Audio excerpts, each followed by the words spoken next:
আপনারা যারা পুরনো কয়েন আমার কাছে বিক্রি করতে চাইছেন, আপনারা আমার কাছে চলে আসবেন। ফোনপে, গুগল পে, যেভাবে হোক আপনারা টাকা আপনারা নিতে পারবেন, ক্যাশও নিতে পারবেন। এক ভদ্রলোক আমার কাছে এসেছেন হুগলির বলাগড় থেকে।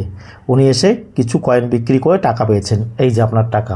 উনি বলছে আমার ফেস দেখাবে না, উনি টাকা পেয়েছে। টাকা পেয়ে উনি খুব খুশি হয়েছে।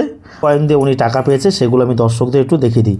প্রথমে দেখি 1 টাকার নোটের বান্ডিল, ভালো 1 থেকে 100 পিস। সালটা হচ্ছে 2015। এগুলো হচ্ছে নতুন রিসেন্ট নোটের বান্ডিল। এগুলো 100 পিস রয়েছে, অর্থাৎ 100 টাকা। এরকম নোটের বান্ডিল আপনাদের কাছে থাকলে আপনারা আমাদের কাছে বিক্রি করতে পারবেন। 2 টাকার লুজ নোট অনেকে দেখায় যে স্যাটেলাইট টাকা, ইউটিউবে, ফেসবুকে 2 লাখ, 5 লাখ, 10 লাখ ফেসবুকে ছবি তুলে পোস্ট করছে দেয়। কিমত প্রাইস 22 লাখ। এগুলো 3 টাকা 4 টাকা প্রতি পিস বিক্রি হয়, লুজ নোট, সিঙ্গেল নোট। রাত্রে যারা আমাকে ফোন করছেন, ফোনে পাচ্ছেন না, ফোন সুইচ অফ বলছে, ব্যস্ত বলছে, সকালে আপনারা আসতে চাইছেন, এখন ঝড় বৃষ্টির সময় মেঘ ডাকবে, বজ্র ডাকবে, শিল পড়বে, অতএব ফোনটা সুইচ অফ থাকে। কারণ আপনি জানেন যে মেঘ ডাকলে বা বিদ্যুৎ ডাকলে আমি ফোনটা সুইচ অফ করে রেখে দিই। আপনারা সকালে চলে আসবেন। আমাদের অফিস 365 দিন খোলা থাকে। হাওড়া থেকে Howrah Bardhaman main line local ধরবেন, আর শিয়ালদা থেকে শিয়ালদা বর্ধমান লোকাল ধরবেন। শিয়ালদা থেকে একটা ট্রেনে আসে 10:15।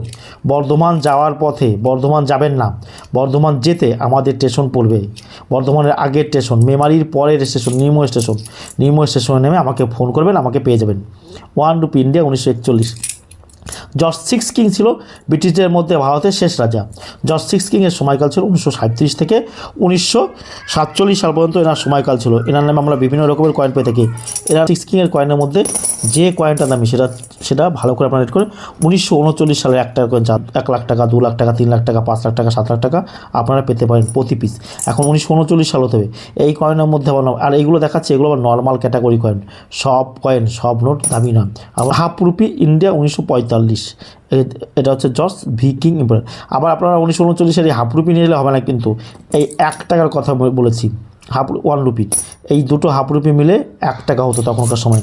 ব্রিটিশদের মধ্যে এটা শেষ রাজা। আবার আমরা আরও কিছু কয়েন দেখতে পাচ্ছি। 19 পয়সা পেয়েছে, কী কয়েন দিয়ে পয়সা পেয়েছে বুঝতে হবে। আর আমাদের কাছে কিন্তু হাতে হাতে ক্যাশ। আর ভিডিওটি ভালো লাগলে অতি অবশ্যই আমাদের চ্যানেলটা সাবস্ক্রাইব করবেন, একটা লাইক দেবেন আর ফলো করবেন। 2 টাকার কয়েন, নর্মাল কয়েন এরকম রয়েছে। রাষ্ট্রীয় একতা, ন্যাশনাল ইন্টিগ্রেশন, এই কয়েনের মধ্যে আপনারা বলছেন দাদা এগুলো কি দামি? না, এগুলো নর্মাল ক্যাটাগরি কয়েন। বড় 1 টাকার কয়েন থাকলেই 1976, 77, 78, সেগুলো কী দাম?